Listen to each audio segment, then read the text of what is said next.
Well, good evening and welcome to the Gary Goff Show, coming to you live from Buffalo Wild Wings here in Tiffin, Ohio. I got Dragon Radio next Monday on my brain here as we get ready for the winter sports season, which blows my mind right around the corner. But this is the Gary Goff Show live at Buffalo Wild Wings. We're here every Thursday night at 6 p.m. Dragons, 2 games left on the schedule. This Saturday is Senior Day, the final home game of the year, when the Dragons welcome in the Huskies of Michigan Tech. Coach, how you doing tonight on a Thursday? I'm doing good. How are you? Not doing too awful bad. Here talking some Tiffin University football live at Buffalo Wild Wings. Like some more information on Tiffin University football, go to gotiffindragons.com. Click on that football link. If you'd like more information on Tiffin University, just go to tiffin.edu. Well, Coach, 1 home game left, and we'll talk a little bit more before the program's over about, what it means for the seniors, what the seniors have meant for your program. Basically the same thing you do every year when you talk about your senior day, but it's always an important day, not only because it's a final home game for your seniors, but it's a final time that everybody on your football team gets to play in front of the hometown crowd. Yeah, absolutely.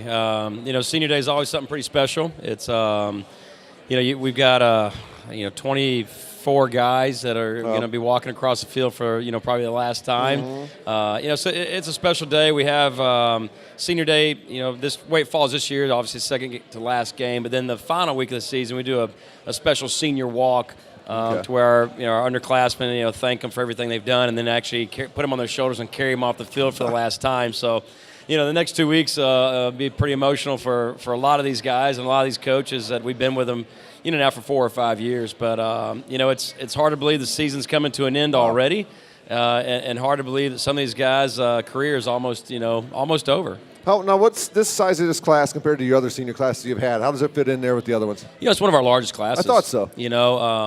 For various reasons. We got a few guys that got their 5th year back, and I think we got 4 guys right now that are in grad school, so working on their masters as they're playing their last year of football. And I think next year will kind of be the same thing. We've got another large class the following year, and I spoke with about 4 guys a day that will start grad school in the spring so they can play their last season, which is exciting. Mm-hmm. But it's good to see that we're getting guys that are, graduating and still have an opportunity to get their masters as they're playing football. It's hard to believe these seniors will be playing their last football game at home this Saturday, then in 2 weeks playing their last football game as a Dragon. But, not only is it important for the seniors, they want to leave the field every time with a win, but especially the last time they're playing with their home green and gold on. But it's also very important for your underclassmen, too, as they're continuing to build these reps, some out of necessity, that will only pay dividends in years to come.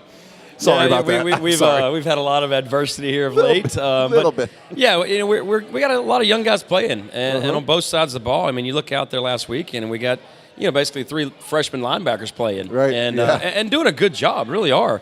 So that's very exciting. So it's why you're out there recruiting every year and so hard in the off season, because you know that you've got some great players coming through and graduate, and you got to replace them and rebuild the program. And I feel like finally we've got the program in a good state. Meaning that right. When you got some good players graduate, it seems like we've got a guy right behind them that might have already redshirted or played just a little bit and are ready to step in and fill that role. So years ago, we sat here and always talked about, well, it's a great recruiting class, but boy, these freshmen are playing next year, aren't they, Coach? Right. So you never want to lean on that too much, but so it's a good variety, and but still getting back to the seniors, we're very happy with them, very excited about their careers, and they've really came here and helped change this program and get us on the winning track. But it's also kind of sad to see them go. Absolutely, yeah. It's been I've got a chance to see every play that these young men have played here at Tiffin University, and this senior class, done an excellent job, as you said. Not only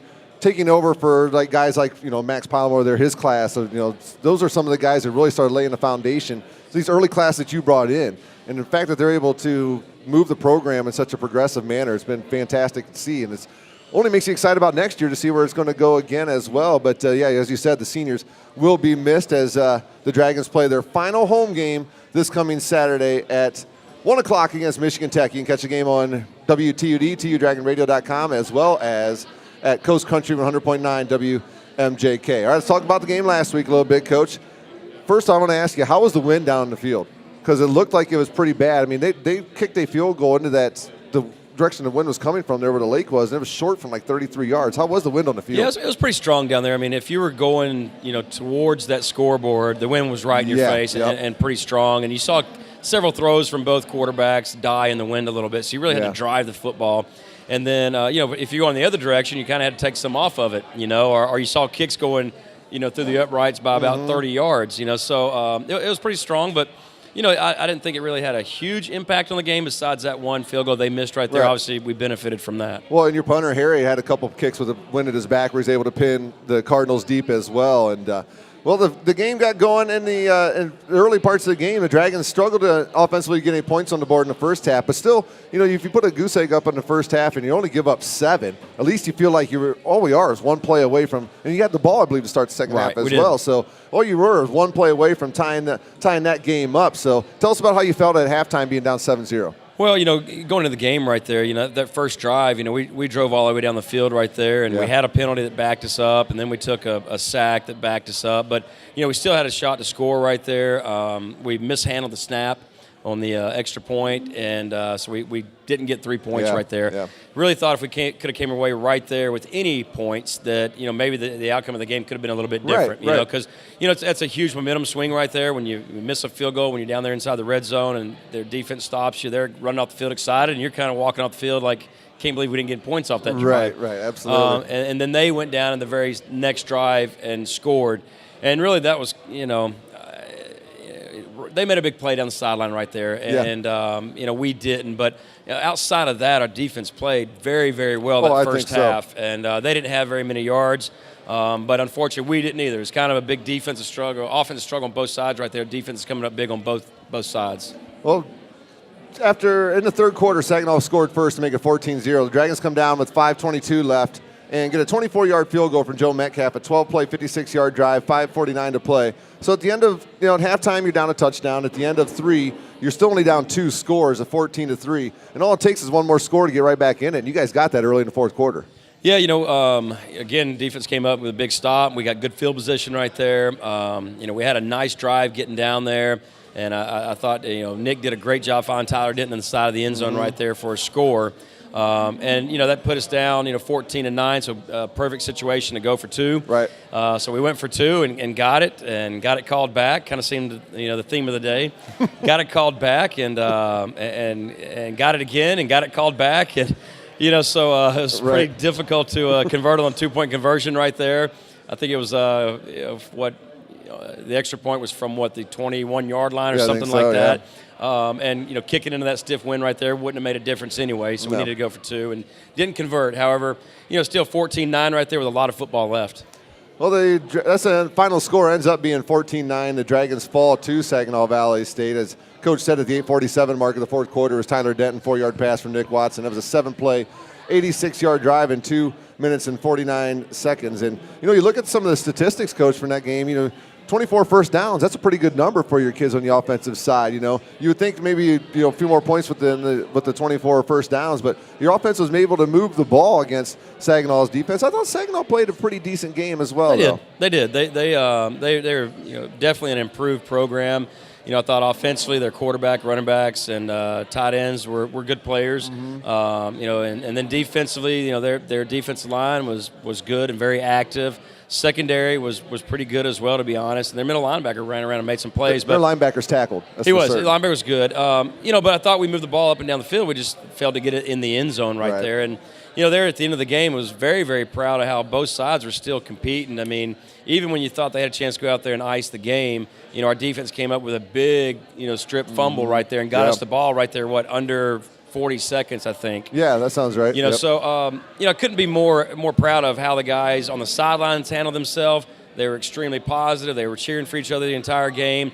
And then I thought offense and defense both played very, very hard. It was a game where, we had some key injuries, which was disheartening, and we lost a couple of those guys for the season yet again. But that didn't really stop us. It didn't. Nobody panicked. I thought the guys behind them stepped in and competed, very well. But we're just like a step off all day. And, with the injuries we've got right now, that means that our margin of error is very, very small. Right. So we can't go out there and have, a false start or, stupid penalties, as we call them as coaches, and we can't shoot ourselves in the foot. I think, there was a variety of that with some key injuries that really made for a perfect storm there for us Saturday. You know, when you look at like when a player gets hurt like that, I'm sure you preach to kids all the time. You got to remember you're only one play away from getting out there on the field, but still the kid has to carry that mentality when you're on that sideline. When it's my time, I got to be ready to go. How difficult can that be for a kid? Well, it can be difficult because these guys are young.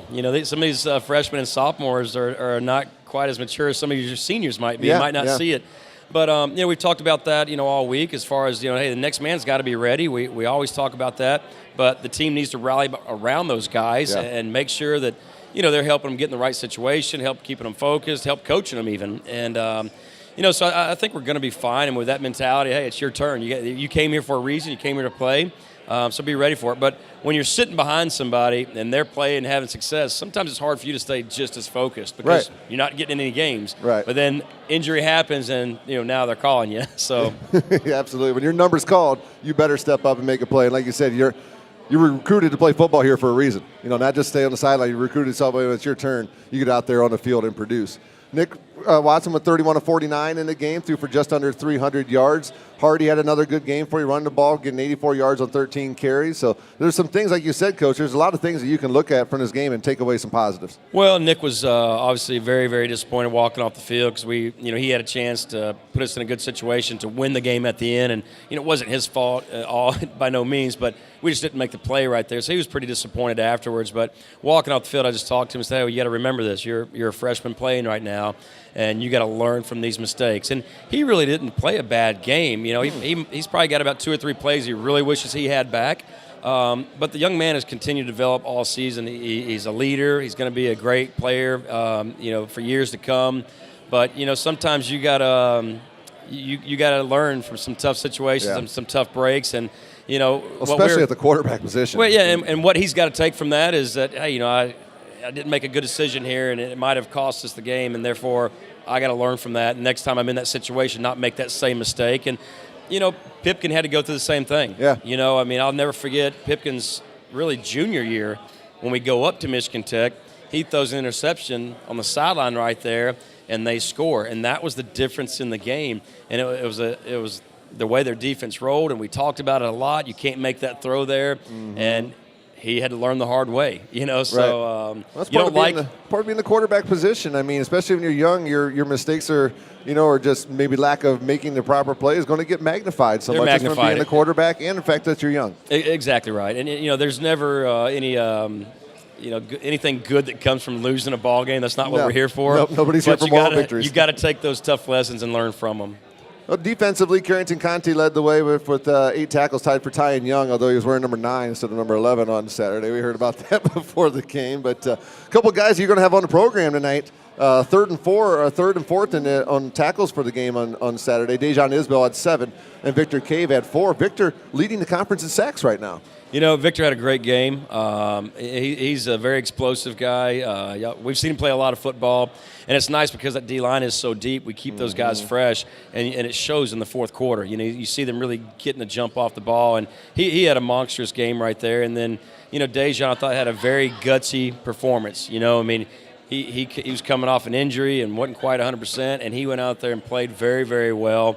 And, he's full strength this week, which is good. So both those guys, took a big part in the defense, and it was a great game for the defensively. Well, we'll give them a couple minutes to eat. Let's talk about Michigan Tech before we bring them up here. Michigan Tech coming into this game to tango with the Dragons. Let's talk a little bit about Michigan Tech. When I think of Michigan Tech traditionally, from my experience covering the football games, I think of big, smart guys, power running game, usually a tight end on the offense they like to feature every now and then.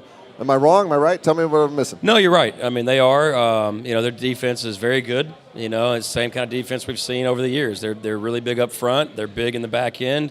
They're a physical team. They don't make very many mistakes, and it's hard to get past them. Mm-hmm. And then offensively, same thing. They are big and strong. They like to run the ball. They like to get a lot of tight ends involved and then play action pass you. The difference is with them this year is they got a new quarterback, kind of like us. So he's going through the process of learning how to play the game at this level. But, they're very efficient. They play extremely hard, and their season might not be exactly where they want it to be either. But, we've got our work cut out for us. They run the ball very well. Nobody ever sees Michigan Tech on the schedule and thinks that's a cakewalk. Great program. You better put your chin strap on tight when Michigan Tech comes. Well, I mean, last year's the first time our school beat them in history. Right. So that tells you a little bit. We've been in this conference now, 8 years? So.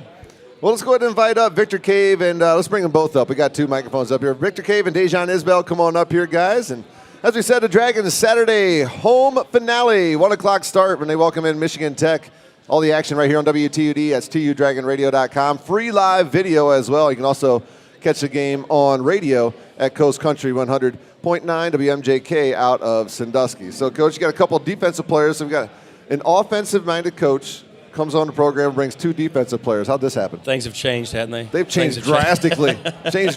Guys, when we first started this, it would have only been quarterbacks and wide receivers. So as a former wide receiver here with that air raid offense, but it's a pleasure to have a couple guys out here joining us, Victor and Dejan. Thank you guys so much for being on the program. Yes, sir. Thank you for having us. Thank you. All right, let's start. Victor, you're closest. Let's start with you first. Let's talk a little bit about your role here on the Dragons as a defensive end. You're leading the conference in sacks. What's your favorite thing about being on a defensive line? Is it getting after the quarterback? Is it pinning your ears out and going, or is it something different? Absolutely, it's getting the quarterback. As a D lineman, we don't get much recognition. Receivers catch the ball, running back score. So our game time are sacks. So if I hear I name intercom over a sack, then I'm more ecstatic than running back getting a touchdown. So I feel like you can actually hear it. Right. You can hear it on. You can hear it. Well, I'm looking for it, honestly. Well, once you make that tackle, you get up. Give one of those Hulk Hogan's. Yeah, I had to. So where are you from, Victor? I'm from Cincinnati, Ohio. Okay, what high school did you go to? I went to Withrow High School, and I transferred to Glenn High School my sophomore year. Okay, and let's talk a little bit about the process that brought you to Tiffin University. Originally out of high school, I went to Toledo, Division I school up north, and then I found a new home in Tiffin. And leaving Toledo, I wanted to figure out my life next goals, and I had a couple offers, D1 schools, Indiana State, James Madison. And I just felt like I felt more comfortable here, and I felt like I would be more successful as a man here, so I decided to come here. You went from UT to TU, which makes a whole lot more sense. Yeah, it's T's first in the alphabet anyways. Mm-hmm. All right, Dejan, your turn, man. How you doing tonight? I'm doing great. How are you? I'm doing well. Let's talk a little bit playing in the defense secondary. You've been battling a little bit of injury bug this year, but come back last week, and like Coach Goff said, you really played your heart out there on Saturday. Talk a little bit about the game on Saturday. We knew it was going to be a challenge. Me personally, I knew it was going to be a challenge just battling from the injury. But I knew that the team needed me, and I wanted to play that game really bad. So I feel like I willed myself to play that game and do what I could, control the defense as much as I could, and be energetic and help my boys out. Like I was telling Vic, a lot of times he needs to make a play. Somebody needs to go out there and make a play. So that game, I just felt like it was very emotional, and we were very emotionally attached to winning the game and being energetic and everything. But we all wanted to win at the end of the day. So it's Coach. When he started talking there, I don't know if you caught it, but he mentioned team first before he mentioned I. That's great to hear. That's just a difference in the program that you brought compared to before. Well, I mean, there's no doubt about it. I think this team right here, they care about each other more than any team in the past. And I don't mean that in a negative way to the previous teams, but, even all camp. It's just gotten bigger and bigger all every year. Camp, these guys are coming to me saying, hey, there's a different feeling about this team, Coach. We're all pretty close, and we all want each other to succeed, and we don't care about our accolades. We don't care. We just want to win and find a way to win so we can enjoy that with everybody. And, that's what's made this team special. Just want to win and hear my name on the PA announcer every once in a while. Dejan, let's talk about where you're from. I'm from Long Beach, California. And let's talk about the path that brought you here. I'm sure it wasn't a A to B. No, not at all. I originally went to UNLV out of high school down in Las Vegas. Wasn't able to play because of medical issues, and ended up going that whole year at UNLV and then going back. My mom had lived in Texas at the time, so moved to live with her in Texas. After sitting out a semester in the summer, my granddad gave me another chance to go play football and stuff because I wasn't playing football. I wasn't going to school. So he gave me another chance to play football and go to school as well. Moved to California, went to junior college out in Southern California, and my process began then. I had to sit out the first season there as well due to another injury. So just been battling injuries a lot. And let's just get that out of there. Let's not do that anymore. Yeah, we promise he's not 30 years old. He's not. No. Close, but not there yet. And then got to finally play my sophomore season at my junior college and had a pretty good season. And it was just like being able to play that sophomore season was what mattered everything to me. Right. So I enjoyed it. And then Coach Goff gave me a chance to come out here and play football after a lot of other issues that were going on. So just appreciative of the opportunity. Coach, talk about these two young men, because, the defense gave up a whole lot of points to the defense you inherited when you first got here. And you've really changed the culture of the defense. And I keep harkening back to the fact you're an offensive guy, but you've really changed the culture of the defense here. Talk a little bit about what these two guys have done to help change that culture. Well, I mean, I've been fortunate and coached a lot of football at some other schools, and, being brought up in this air raid. When we were at New Mexico State, we were averaging 48 points a game. When I played at Valdosta State, we were averaging well over 40, 50 points a game. And, sometimes we were giving up a lot of points too. Right. And so I always said if I had a chance to build a team, we're not going to change what we do offensively, but I want to spend a lot of, recruiting money and effort into having great defensive coaches and great defensive players, because, the better they are, the better my job becomes calling plays. Right. So, these guys right here, it's been a lot of fun with Vic. Vic, really, to be honest, we got in touch with Vic through Matt Noble, one of our other players. Mm-hmm. Matt and Vic grew up together, and didn't go to the same high school, lived in the same area. And, we recruited Matt, and he came here and played for us. And one day Matt came in and said, hey, I got a friend of mine that looking to transfer and plays defensive end. Well, at the time, we weren't very good on defense, so we said, absolutely, we'll talk to him. Right. So, Vic really came to us as a young pup. He was a young guy. And seeing Vic mature, grow up, being a leader on and off the field is amazing. Amazing. And Vic will be the first one to tell you he has been in my doghouse more than he has not. But he's not shaking his head. But in the last 2 years, Vic has been the one guy wanting to talk to our recruits and tell them, hey, you want to come here, and here's why. Let me tell you. And the first time he did that, I was like, well, what's he saying in there? I need Vic's. What's Vic say to y'all? And I had a couple parents come and say, well, this is what that young man said. And Coach, it was amazing. So Ambassador. He really has. And he's a great player, and he's really developed to be a great young man. And then Dejan, kind of another unique story, but long story short, he was offered by my alma mater, Valdosta State, and they made a coaching change, and the new staff kind of didn't reach back out to him, so we jumped right back on the phone with him and said, hey, we want to talk to you. Right. We need a safety. And long story short, we brought him out, and I told him there was palm trees here until he showed up for his visit, and he realized there's not palm trees here. There's just pictures of them. Dejan from day one has been an extremely hard worker, very positive young man. I mean, he never has a bad day. He doesn't. And he's always eager to work and learn. Coach Edwards can't keep him out of his office, and that's why he's developed him to a good player. I mean, coming in as a junior college transfer, it's really hard that first year to learn our defense, our offense, and be a really good, effective player. And he worked hard at it, and he played a good bit last year, but I think this year you've really seen him take off because he understands what we're trying to do on that side of the ball. He's not thinking about it. He's just reacting. And you see him taking charge, getting people lined up on the field. So both these guys have been a lot of fun to coach. I wish I had them for many, many more years to come, but I think they're both going to be very, very successful in whatever their path is. This is the Gary Goff Show live at Buffalo Wild Wings here at Tiffin, Ohio. And, it's beautiful, Coach, a relationship that you built with a former football player. Through that relationship, you end up with the guy who's leading the conference in sacks. It's pretty awesome stuff. Right. All right, let's talk about the defense here. We'll start with you, Dejan. Talk a little bit about the defensive line, Victor and his fellas down there, what it means for you in the secondary, those guys getting off the blocks, getting after the quarterback, making your life easier. Oh, man. Well, anytime that obviously there's a dire situation where we need someone to make a play, I know for a fact that one of our D-line is going to make a play. And I just know that the motor that our D-line has in general and the physicality that they play with is all I can ask for. They make my job a lot easier, along with our linebackers. But Victor Cave, Charlie, Vinny, Jasper, all those guys, I mean, they play their hearts out, and I know that that's what I'm going to get from them every play, every game. Not only because they're upperclassmen, but because they care about the team. So that's one thing I know for sure. These guys get after it. And they make it fun.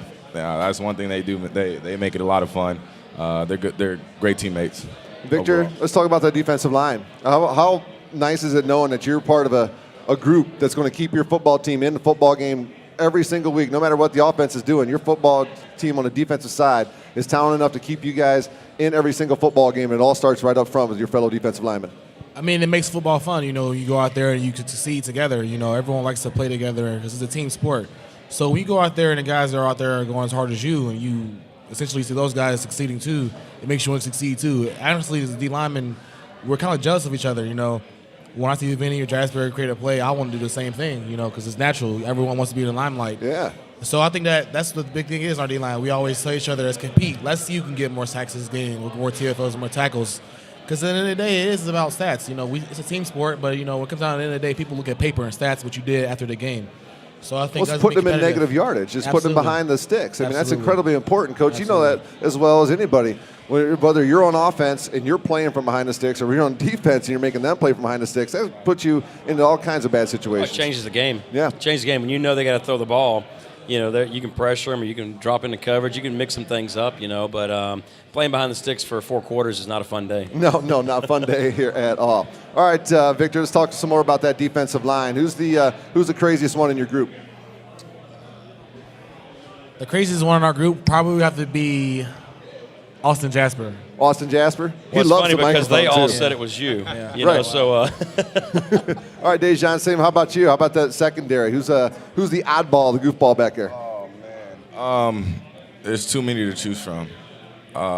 Is it you? No, absolutely not. I would honestly say Jawan Nelson is the oddball out of our group. Juan wakes up in a new world every day, huh? Juan is a funny guy. He's a character. Well, you guys got 2 games left this season. One senior day here coming up this Saturday, final home game at Frost County Stadium. How important is it to get this one, the final home game this year? Or let's go. It's important because, you know, you always want to go out with a win. You never want to just go out and say, oh, we could have did this better or that. You know, and it's my last time to play at home as a college football player. So it means more to me than just going out there and playing. I want to go out there and tell my son or my grandkid one day or come to someone's wedding and say, you remember we did this on our senior night? So that's what it kind of is. That's why I want this game. I want to win this game to be able to feel better about myself in life later on as a whole as a person and with my brothers. Dejan? Honestly, there's really no better feeling than winning a game in general, and especially at home. I feel like every time we win a game at home, we see our crowd, we see our friends, family coming out for some of us. It's just an exciting feeling. It's a proud moment, like Vic's saying. Like, you just feel good about yourself in general. You know, you went out there, you played your heart out for the team, for, you know, your family and everyone else. So this game's really important for us because we want to go out as, like Coach said, the most winningest, you know, seniors in this class for our, you know, for the program, and that's important for us. Like, we want to feel good. We want to change the program. We want to help bring in new recruits, bring in some other guys that's going to help, you know, keep the program up. So I think that's important for us. Now, when you first got here to Tiffin, probably didn't have a whole lot of familiarity with Tiffin University football. Talk about a little bit about what you learned about the program when you got here and what you've seen the program change in a positive light since you've been here. Is there anything that sticks out in your mind? Is it just the overall group? Is it the enthusiasm, the attitude level of the kids? I think it's unity, you know, because coming from our program, you know, come to a new program as a whole, you know, before our program struggled, you know, football-wise, but now we win games and you see guys' mood change. You know, guys enjoy going to practice. Guys enjoy being around each other. Guys enjoy going out there and having a one last time. You know, if you're a team that's not successful, it's hard to go out there and play. You got to find motivation. And the fact that we win games these past several years, you know, people recognize us and respect us. So, like I said before, I've seen the team change as a family. That word family goes a long way. I don't mean family as in just, oh, we're brothers outside of football. But I really mean that as a sense where I'm comfortable around the guys around my team. I like to go to the locker room and joke with them. I enjoy it. I look forward to going to the locker room or talking at practice or on the sideline. Those things are highlight of my day because, you know, honestly, as a college athlete, it's hard to go to class in the morning. So I look forward to more forward going to football than I do to class. I understand that. Dejan? From the moment I got here to Tiffin, Ohio, I came. What's some big positive thing that you've seen with the program? Absolutely. When I first got here, I noticed how hard everyone was willing to work to change the program. Now, coming from a junior college, it was different. You know, there was people that were all about themselves. People that were like, oh, I just care about what I do on Right. Saturdays, or coming here, I felt that everyone knew that the ending goal was to win and keep winning for the team, and just the most positive thing I could say is everyone's bought into the fact that the little things do matter, and just Little working things on add up to big things, Yeah, that's just for working certain. on those little things can really be a difference in a season or a program. So I think that's the most positive thing I've seen so far, is that everyone's bought in. I mean, a lot of people have bought into that mindset as well. Coach, how is it when they bring up an interesting point? Something I never really thought about. On the practice field, when you have a group that's got a winning record, that positive attitude coming into the practice field, how much different is that compared to a team that's strong? I can see it on your face already, but I never think about that kind of thing. But how much different is the practice field on a team that's a big 6 difference. wins compared to 6 losses? A big difference. Even last week we did a few things different, and we're in the indoor facility. We split the practice, and at the end of the offensive practice, we had the defense come down and stand on the sidelines and cheer for the offense. That's awesome. And then we did the same thing for defense. At the end of their practice, offense came down and watched them finish practice and cheer for them. And just cheering for each other, you see the energy, the vibe on the field, and all of a sudden guys are hitting a little bit harder, running a little bit faster. Right. So I love you it. think about that. When you got the winning attitude and you're having a good season, showing up at practice is easy. Right. You're having fun with your guys, with your friends. When you got the losing attitude, things aren't going your way, it's easy to complain and I don't want to do this, it's going to be hard, and that brings everybody down. Right, so, right. You just heard these two mention, talk about some of those things. I'm sitting here, looking at both of them thinking, God, not only have they been really good leaders for us this year, these guys are going to be good leaders out in the workforce, when they go out and get jobs, because they understand what it means to buy in and to work hard and be part of, something bigger than just them. And, I think that's the great thing about college athletics, and if you're doing it the right way, you're helping these young men, have tools to go out there and be very, very successful after college. Well, speaking of tools and talents, last question for you guys. Give me a talent not many people know about you guys that you have off of the football field. I'm bilingual. You're bilingual. What else? I speak Spanish as well. Well, I didn't know that. See? All right. Dejan? I am extremely good at ping pong. Extremely good at ping pong. Any challengers out here? And Right there. Romel has beat me once in the past semester. Well, if you'd like to see more of that, just go down to Gilmore Student Center. We'll probably get you guys in that rec room I there. think Vic's is more impressive. He's really good at speaking How can you play Spanish ping pong? I could. There you go. Victor Cave and Dejan Isbell are our guests here on the Gary Goff Show as we get ready for Senior Day this coming Saturday. Dragons taking on Michigan Tech at 1 o'clock, and then we also will be on the road the following week at Grand Valley State University. Coach, our half-hour time flies by here real quick. Why don't you give us one last statement about these young men before we let them get back to their food? No, it's going to be a special day for us. Yep. All their families are here, and having them walk across the field that one last time is a special moment.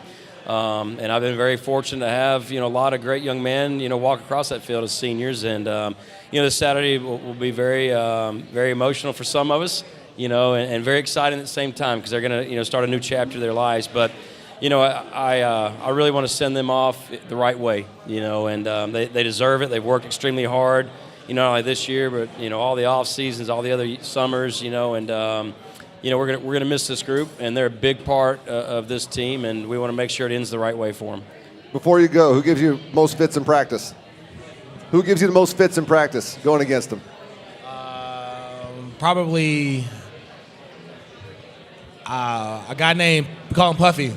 Puffy's he's that guy on the scout O-line. He's the strongest old man I've met in my entire life. All right. Dejan, who gives you the most fits in practice? There's a freshman, probably Noah. He's pretty good. Noah's pretty good. Why don't any of these guys, when I asked them, that coach say nobody? If we had another hour left on this show, I could really tell a funny story about Jasper and Vic and their guy giving them a hard time at practice because one day Jasper was very, very upset about that, wasn't he, Vic? And I had to almost leave the room because I was laughing so hard. But we'll save that for a rainy day. Wrap-up show one day. Well, Victor, Dejan, guys, thank you so much for your time. I appreciate it, man. Continued success. It's been a pleasure watching you guys play football. Thanks for coming to Tiffin and being a part of this Dragon program. Perfect. Thank you. All right. Coach Gary Goff, I'm Russell Snyder, Victor Cave, Dejan Isbell. Coach says Saturday, 1 o'clock kickoff. Let's go get them. You think? All right. This has been the Gary Goff Show live at Buffalo Wild Wings here in Tiffin, Thursday nights at 6 p.m. This Saturday, 1 o'clock kickoff, WTUD, TUDragonRadio.com for free live video. You can also listen on the radio there, as well as Coast Country 100.9 WMJK. We'll catch you next time, everybody, right here on your home of the Dragon.